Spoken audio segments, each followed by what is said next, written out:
नमस्कार, मैं रवीश कुमार। आपका अंदाज़ा सही है कि क्या कहने जा रहा हूँ, लेकिन गुजारिश है कि जो भी कह रहा हूँ उसे धीरज के साथ सुनिएगा। भारत की पत्रकारिता में स्वर्ण युग तो कभी था भी नहीं, लेकिन आज के दौर की तरह भस्म युग भी नहीं था। भस्म युग से मेरा मतलब है जहाँ इस पेशे की हर अच्छी बात तेज़ गति से भस्म की जा रही हो। यह दिन भी आना ही था। इस देश में अलग अलग नाम वाले अनेक चैनल हो गए हैं, मगर सब हैं तो गोदी मीडिया ही। उसका परिवेश, उसका इकोसिस्टम, पत्रकारिता का और माहौल सब खत्म कर दिया गया है। मगर पत्रकारिता करने और कराने का दावा भी सब कर रहे हैं। खासकर वो भी कर रहे हैं जो उसी सत्ता का हिस्सा माने जाते हैं, उसी के रूप में देखे जाते हैं, जिसकी ताकत से हर दिन पत्रकारिता इस देश में कुचली जा रही है। जब वो कहे कि वह उच्च स्तरीय पत्रकारिता करना चाहता है, तब ऐसा दावा करने वालों को ज़रा संदेह की निगाह से देखिए। गोदी मीडिया और सरकार भी पत्रकारिता का अपना मतलब आपके ऊपर थोपना चाहती है। अगर इसका मतलब किसी भी रूप में वही है, तब आप एक बार फिर से झांसे में आने वाले हैं। इस वक्त अपने संस्थान को लेकर कुछ खास नहीं कहना चाहता, क्योंकि भावुकता में आप तटस्थ नहीं होते, ऑब्जेक्टिव नहीं हो सकते हैं। एनडीटीवी में 26-27 साल गुजारे हैं। इतनी लंबी यात्रा के अपने उतार चढ़ाव भी हैं। अनेक साथी, वरिष्ठ, कनिष्ठ सब शामिल हैं। कितने लोगों ने साथ दिया है। इन अनुभवों के बारे में कभी भी वस्तुनिष्ठ तरीके से नहीं बोला जा सकता, और आज के दिन तो बिल्कुल नहीं, क्योंकि कई बार तथ्यों के साथ भावनाएं मिल जाती हैं और भावनाओं के तूफान में बहुत सारे तथ्य छूट जाते हैं। बेहतर है कि इसे संक्षिप्त ही रहने दिया जाए। जो आदरणीय शख्स हैं उन्हें मैं याद कर ही रहा हूँ। काफ़ी सारी शानदार यादें हैं एनडीटीवी में, अब दोस्तों के बीच सुनने सुनाने के काम आएंगी। आज के दिन किसी एक व्यक्ति का नाम लेना मुश्किल हो रहा है, तब जब आपके पेशेवर जीवन में अनेक लोगों का हाथ हो। कैसे एक का नाम ले सकते हैं? मैं जानता हूं कि पूर्व सहयोगी, मौजूदा सहयोगी सब मुझ में अपना हिस्सा देखते हैं, और वो सही भी है। मुझे सभी से कुछ ना कुछ मिला है।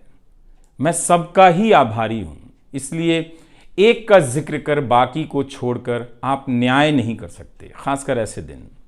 वैसे भी इस वक्त तो हर चेहरा ही अच्छा नज़र आ रहा है, क्योंकि सबने मेरे अनुभवों को, मेरे जीवन को समृद्ध किया है। बेटी विदा होती है तो वो दूर तक पीछे मुड़कर मायके को देखती रहती है।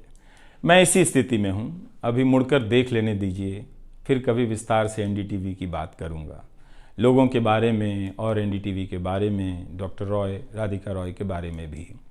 मैं कई लोगों की प्रतिक्रियाएं पढ़ रहा था। बहुत सी बातें तो मुझे आज ही पता चली। हैरानी हुई कि हर किसी के पास एनडीटीवी का एक अलग ही किस्सा है। वाकई उन 27 वर्षों के बारे में ठहर कर और संभल कर बात करने की ज़रूरत है। एनडीटीवी ने एक चीज़ सिखाई कि टीवी में और टीवी का एक ही मतलब होता है, टीम। एंकरों के स्टार बनाए जाने के बाद यह धारणा टूट गई, मगर आज भी टीवी के बुनियाद में यही है कि जितनी अच्छी टीम होगी उतना अच्छा काम होगा। अभी इस बात को यहीं रहने देता हूँ, कभी किसी और वक्त के लिए, तब जब आप भावुक ना हों, तब जब मैं भावुक ना हूँ कि एनडीटीवी छूट रहा है। अगस्त 1996 में एनडीटीवी से औपचारिक रूप से जुड़ा था। अगस्त 1996 में ट्रांसलेटर के रूप में, अनुवादक के रूप में। लेकिन उसके पहले कई महीनों तक मैं यहाँ चिट्ठियाँ छांटता रहा। बोरे में चिट्ठियाँ आती थीं और मेरे पास रख दी जाती थीं। तब दर्शक पोस्ट बॉक्स में चिट्ठियाँ भेजा करते थे। देश भर से दर्शक अपने हाथों से अलग अलग कार्यक्रमों के एंकरों को लिखा करते थे। इन्हें पढ़ते हुए मैंने टीवी के कार्यक्रमों के आसपास दर्शकों को बनता देख रहा था। मेरा काम था उनकी बारीक नज़र से लिखी गई चिट्ठियों पर रिपोर्ट बनाना और एंकरों या कार्यक्रम के प्रोड्यूसर को सौंप देना। दिहाड़ी का काम था, उसी के हिसाब से मजदूरी मिलती थी, पैसे मिलते थे। मेरी ज़िंदगी में यह काम आज भी जारी है। आज भी आप मुझे सैकड़ों की संख्या में मैसेज लिखते हैं, हाथ से लिखी चिट्ठियां भी आती हैं, बहुत अच्छी लिखावट में। मैं ज़्यादातर मैसेज पढ़ता भी हूँ और सभी के नहीं तो बहुतों के जवाब देने की कोशिश करता हूँ। कई बार तो अपनी निराशा भी आपसे साझा कर देता हूँ। मैं आपके बीच आकर अपने मन का भाव नहीं छिपाता, क्योंकि मैं आपके बीच बताने के लिए आता हूँ। अगर खुद को ही छिपाने लगा तो वो पूरा बताना नहीं होता है। मुझे तो लगता है कि कई हजार दर्शकों के पास मेरे लिखे हुए जवाब होंगे। उंगलियों में दर्द रहने के कारण इन दिनों जवाब देना कम कर दिया है। तो एक तरह से जिन चिट्ठियों से एनडीटीवी में मेरी शुरुआत होती है, उनका आना जाना आज भी जारी है, आज तक जारी था। वो काम आगे भी जारी रहेगा, लेकिन इतने सारे सुझावों, जवाबों, अपेक्षाओं, शिकायतों और डांट के बीच सोना, जागना और जीना मुझे आपके हवाले करता चला गया। मैं खुद के पास तो रहा ही नहीं, आपके बीच गया तो घर ही नहीं लौटा। शायद अब कुछ वक्त मिलेगा खुद के साथ रहने का।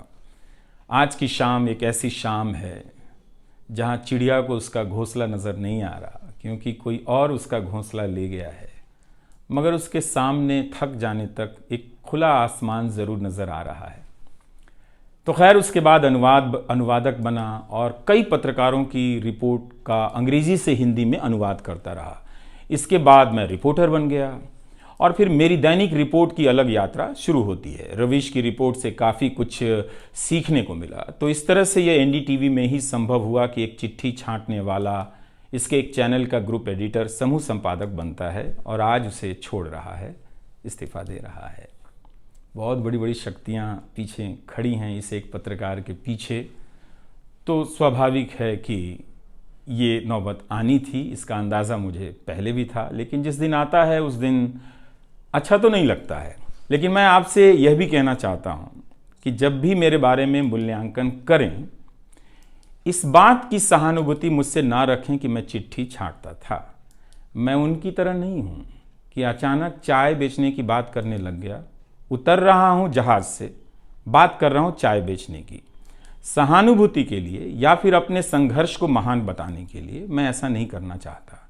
इस देश में हर किसी का संघर्ष ही पहाड़ चढ़ने के जैसा है। आप एम्स के बाहर मरीज जो खड़े हैं, उनके परिजन जो खड़े हैं, उनसे मिल लीजिए।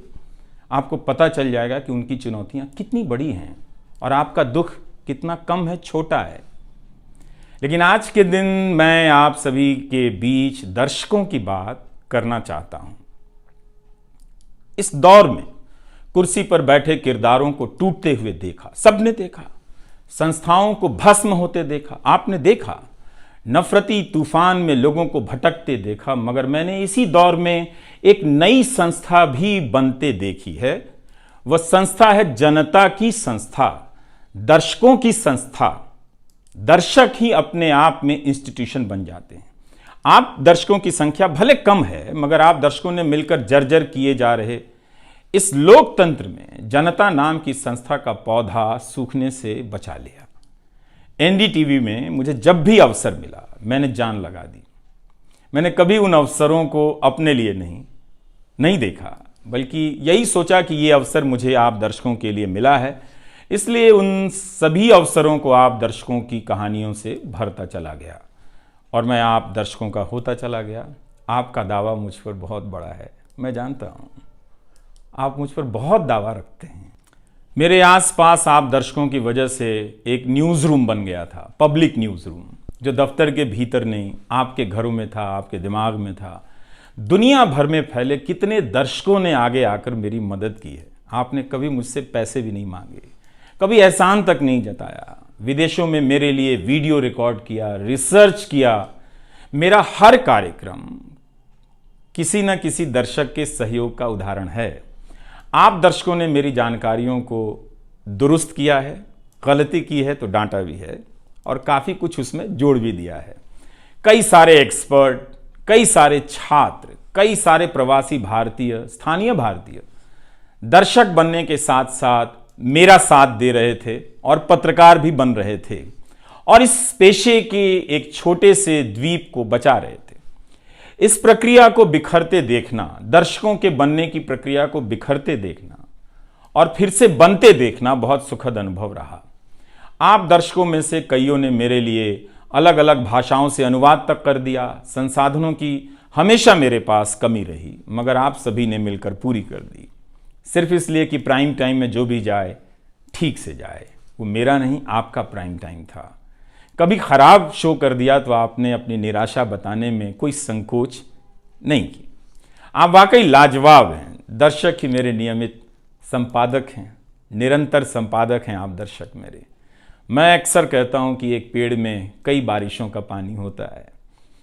आपके जैसे दर्शकों के होने में ही किसी रवीश कुमार का होना है। आप हर मौसम में बरसात बनकर आ जाते हैं, सूखते पेड़ों को हरा करने आ जाते हैं। आज आपकी बदौलत यूट्यूब पर, ट्विटर पर कितने ही पत्रकार खड़े हो गए। आप उन सभी के पीछे खड़े हैं। आज कई वेबसाइट हैं जिन्हें आप सब्सक्रिप्शन के बहाने आर्थिक मदद देते हैं। जब लोकतंत्र में एक भी संस्था नजर नहीं आ रही थी, अदालतें कमजोर नजर आ रही थी, आ रही हैं, आप दर्शक नजर आ रहे थे। आज के दौर में आप ही पत्रकारिता के सबसे बड़े संस्थान हैं। पत्रकारिता अब संस्थानों में नहीं बची है, आप जैसे दर्शकों के बीच बची हुई है, जिनकी मदद से आज पत्रकार सवाल पूछ रहे हैं। यही आपका इस वक्त में सबसे बड़ा योगदान है।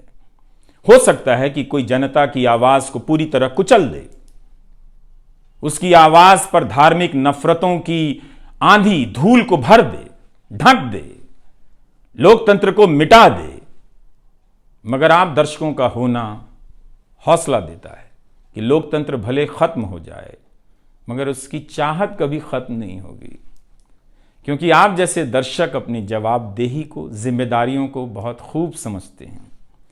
इस मुश्किल वक्त में आपने एक पत्रकार पर भरोसा किया, उसे कितना प्यार दिया।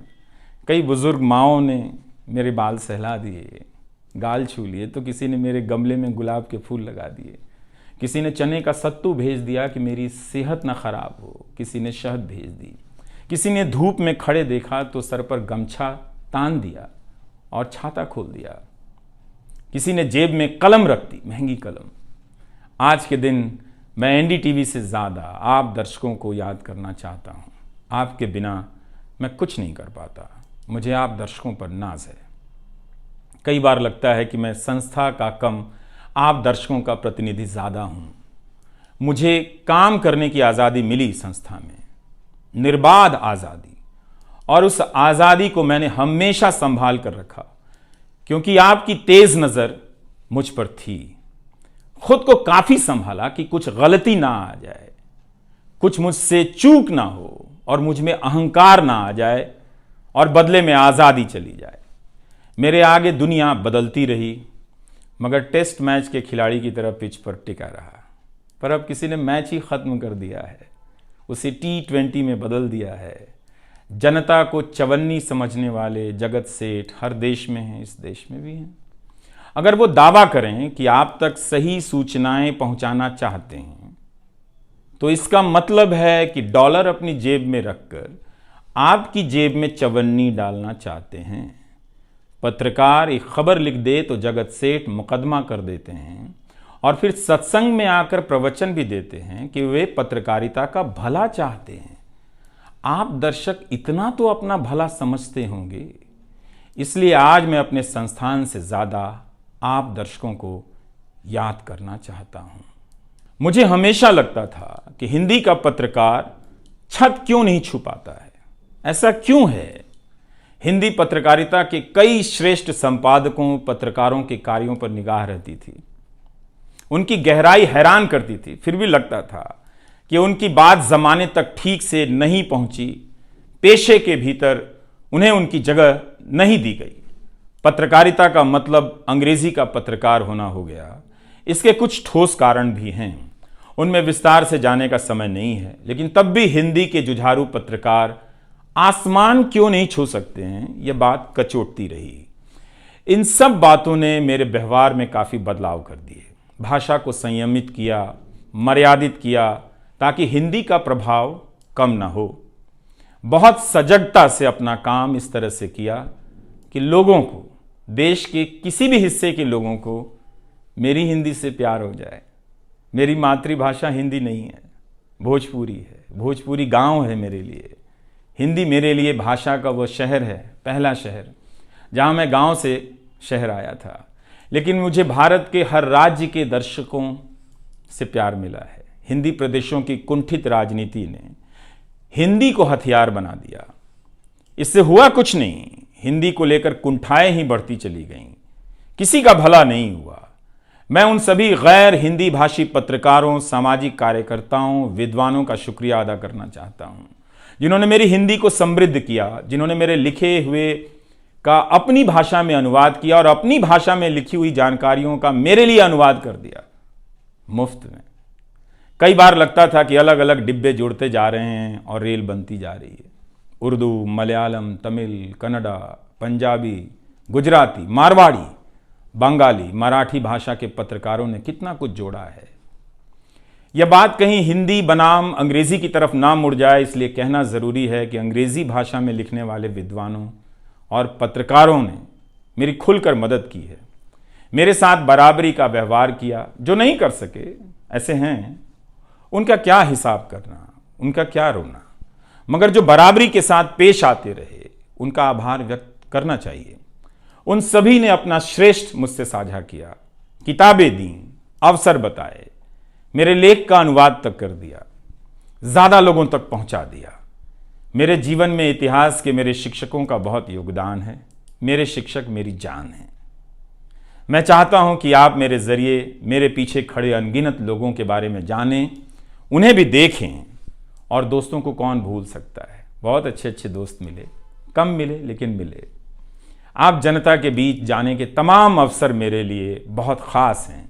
तमाम आंदोलनों को कवर करने गया, आपके बीच जाते ही जो चीज़ खास नज़र आती थी वो है एक पत्रकार के प्रति आपका विश्वास, आपकी समझ। आप लोगों से मैं घिर जाता था। आपके भीतर कितना कुछ बहने लग जाता था, जिसे एक राज्य को सुनना चाहिए, जिसे सुनाने के लिए पत्रकार से अच्छा कोई जरिया नहीं। मुझे आपके बीच आकर हमेशा लगा कि आप सरकार को कैसे देखते हैं, और मैं उस नज़र से सरकार को देखने लगा। इसी का भरोसा है कि आपकी सक्रियता में ही भारत का लोकतंत्र धड़कता है। शाहीन बाग और किसान आंदोलन की जिद में मुझे सूरज की रोशनी दिखाई देती है। आपको जनता बनते हुए देखा है। मेरा विश्वास गहरा होता चला है कि तंत्र भले खत्म हो जाए, लेकिन जनता के बीच जन बचा हुआ है। एक दिन यही जन आज से बेहतर तंत्र बना लेगा। आज कुछ लोगों को यकीन हो गया है कि सारा तंत्र उनके कब्जे में है। अब जन का कोई मोल नहीं। मीडिया को खत्म कर विपक्ष और जनता को खत्म किया जा चुका है। ऐसा सही भी है, मगर यही शाश्वत नहीं है। एक ना एक दिन जब लोग अपनी नफरतों से जर्जर हो जाएंगे, उनकी नफरतें उनके शरीर से दरकने लग जाएंगी, तब उन्हें किसी नई जमीन की तलाश होगी, किसी पत्रकार की याद आएगी। नफरत की गुलामी से बाहर आने का रास्ता आप ही बनाएंगे, आपको ही बनाना है। एनडीटीवी में मैंने लिखना, बोलना सीखा, दिखना सीखा, अच्छे कपड़े पहनना सीखा, टाई पहननी सीखी। बस केवल डांस नहीं आया, क्योंकि काम से वक्त ही नहीं मिला। आप सीख लीजिएगा। आज के दिन मैं अपनी महिला सहयोगियों को ख़ास तौर से याद करना चाहता हूँ। काम के प्रति ईमानदारी, टिक कर काम करना और पेशे की नैतिकता की समझ मुझे अपनी महिला सहयोगियों से मिली है, और मैंने उनसे चुरा भी ली है। उनसे मेरी सामाजिक और नैतिक समझ बहुत बेहतर हुई। मेरी इस यात्रा में बहुत सी समझदार औरतें और लड़कियों के अनुभव शामिल हैं। मेरी जीवन साथी का भी, मेरी बेटियों का भी, मेरे सास ससुर ने बहुत साथ दिया ताकि मैं बाहर जाकर रिपोर्ट कर सकूं। मेरी माँ, मेरी भाभी, मेरे परिवार के सदस्यों ने भी ठठेरे की तरह सब ने पीट पीट कर पीतल से बर्तन बना दिया। ये मैं इसलिए भी रेखांकित कर रहा हूँ कि पत्रकारिता के पेशे में मर्द ही नहीं, मर्दवादियों का कब्जा है। उनकी आक्रामकता के बीच कई बार दम घुटता था। इतनी आक्रामकता के बीच आप रचनात्मक हो ही नहीं सकते, संवेदनशीलता आ ही नहीं सकती। इस पेशे में तमाम महिला सहयोगियों ने मुझे मर्दों की आक्रामकता से बचा लिया। अगर आप इस पेशे में आ रहे हैं, विद्यार्थी हैं, तो हमेशा अपनी महिला सहयोगियों के साथ सलीके से पेश आइए, उनकी काबिलियत को स्वीकार कीजिए, तारीफ कीजिए। प्राइम टाइम के वक्त अक्सर कहा करता था, मुझे काम करने दो, 9 बजे ही बजते हैं। सुबह उठते ही मेरे दिमाग में रात के 9 बजने लग जाते थे। मैं टाइप करने लग जाता था, रोज़ 5000, 6000, 7000 शब्दों की टाइपिंग। अब शायद 9 ना बजे, प्राइम टाइम ना हो। मुझे पता नहीं था, पता नहीं है कि अब 9 बजे क्या करूँगा। मुझे टीवी से बहुत प्यार है, इस माध्यम से दिल लग गया था, शायद इसी वजह से दिल टूट रहा है। वो लाल माइक याद आता रहेगा, अब वो लाल माइक नहीं होगा। मैं जानता हूँ कि आप दर्शकों की आदतों में मैं शामिल हो गया हूँ। आप काफ़ी तकलीफ़ में थे कि मेरा क्या होगा, मैं क्या करूँगा, मैं प्राइम टाइम क्यों नहीं कर रहा हूँ। मुझे लगा कि चुपचाप किनारे हो जाना चाहिए। धीरे धीरे मेरे नहीं होने की आदत आपको डाल देनी चाहिए। इसलिए कई दिनों से प्राइम टाइम नहीं कर रहा था, ताकि आप मुझे कुछ भूल सकें। मगर आप हैं, मानते ही नहीं। हर रात 9 बजे के बाद मैसेज करने लग जाते हैं कि कहाँ हो, बीमार तो नहीं हो, सब ठीक तो है, एनडीटीवी में क्या चल रहा है, आप अच्छे हैं। तो भारत का मीडिया स्पेस बदल चुका है। उन हज़ारों युवाओं की सोचिए जो पढ़ाई पत्रकारिता की कर रहे हैं, लाखों रुपए लगा रहे हैं, मगर उन्हें काम दलाली का करना पड़ेगा, क्योंकि इसके लिए अब कोई सांस्थानिक जगह नहीं बची है। इसी के बीच जो आने वाले पत्रकार हैं, जो इस वक्त पत्रकार हैं, सभी को जूझना है। कोई घुट रहा है तो कोई इस पेशे को छोड़ रहा है। कई लोग कहते हैं कि नौकरी की मजबूरी के अलावा पत्रकार बनने की कोई दूसरी शर्त नजर नहीं आती, कोई उत्साह नहीं है।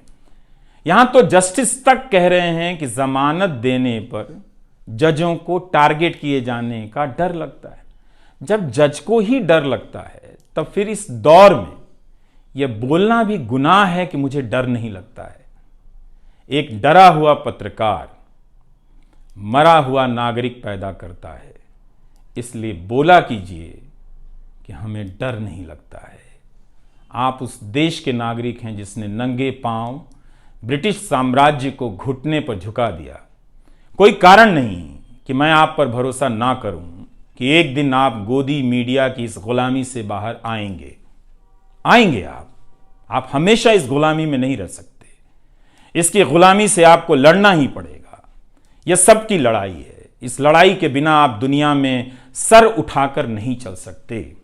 आपकी यही पहचान होगी कि आजाद देश के गोदी मीडिया के गुलाम हैं। इसके खतरे की गंभीरता को समझिए। कानून की आड़ में अब अधिकार कुचले जा रहे हैं, अभिव्यक्तियों को रौंदा जा रहा है, ताकि सारे अवैध काम वैध नजर आए। इस समय मेरे रास्ते निश्चित नहीं हैं, निश्चित हैं तो सिर्फ हौसला है। उसका भी क्या भरोसा, कभी आसमान में होता है, कभी पाताल में। एक YouTube चैनल बनाया है रवीश कुमार ऑफिशियल, और फेसबुक पेज भी है रवीश का पेज। इसे सब्सक्राइब कीजिएगा। अब मैं YouTube पर ही नज़र आऊँगा, एनडीटीवी इंडिया पर नहीं। किसी संस्था के साथ मर्यादाएं बहुत अलग होती हैं, फ्रीलांस और आज़ाद जीवन की अलग। लेकिन इस बार परिवार के साथ थोड़ा वक्त बिताना चाहता हूँ, जीना चाहता हूँ। मैंने इस्तीफ़ा दे दिया है। नमस्कार, मैं रवीश कुमार अब आपको उस चैनल पर सुनाई नहीं देगा। नमस्कार, मैं रवीश कुमार।